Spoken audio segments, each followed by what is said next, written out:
Hi everyone, this is Ashish. I'm a junior doctor working in the UK. In today's video, we'll talk about clinical electives in the UK, and I'll try to answer most of your questions which I've received on my Instagram page around this topic. So let's begin.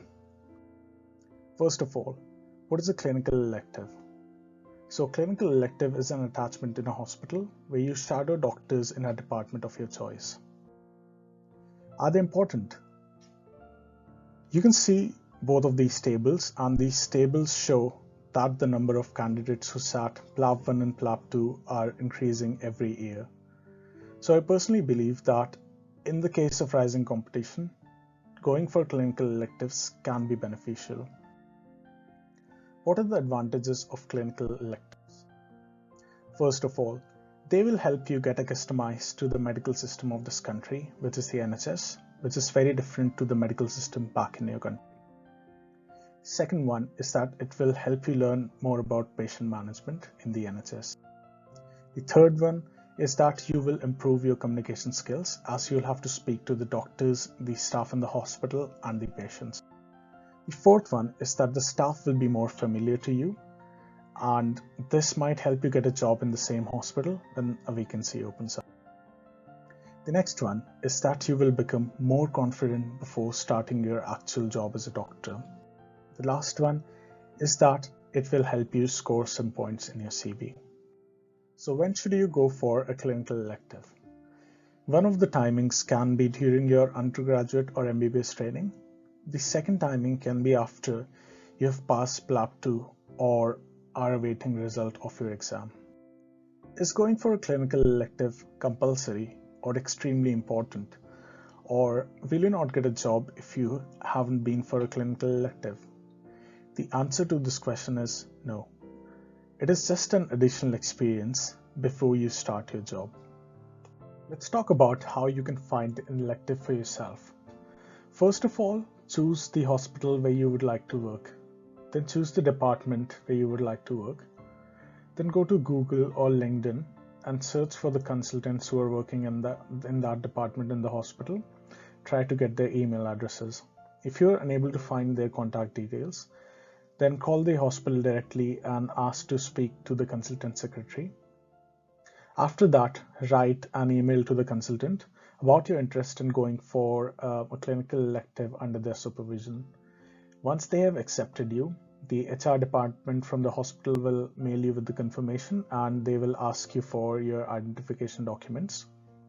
And once you're cleared, the HR department will get you to sign some documents and then give you an ID badge before you can start your clinical elective. What are the restrictions during a clinical elective? First of all, you're not allowed to deal with patient management directly.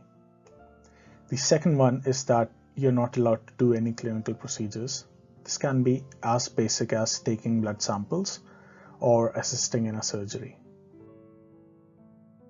Talking about the expenses involved when you're going for a clinical elective, the hospital in which I went for an elective did not charge me any fee, but I've heard that a few hospitals are charging some fee for going for a clinical elective.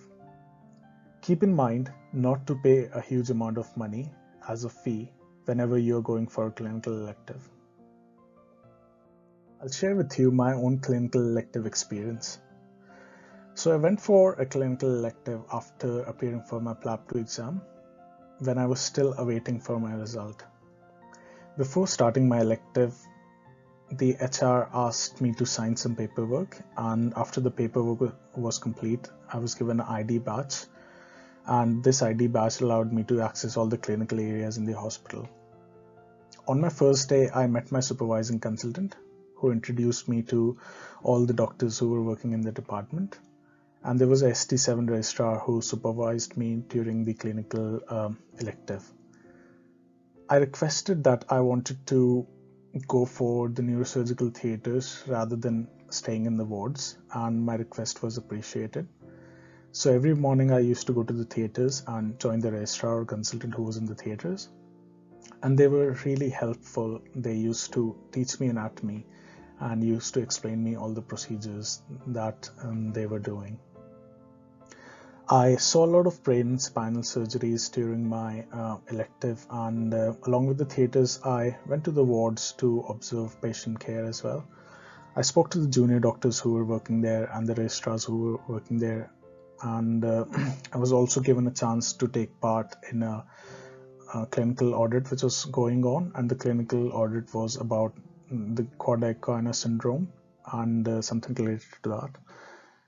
I personally felt that there was a great morbidity and mortality in neurosurgery, and the surgeries were very intricate, which makes it very challenging for the doctors.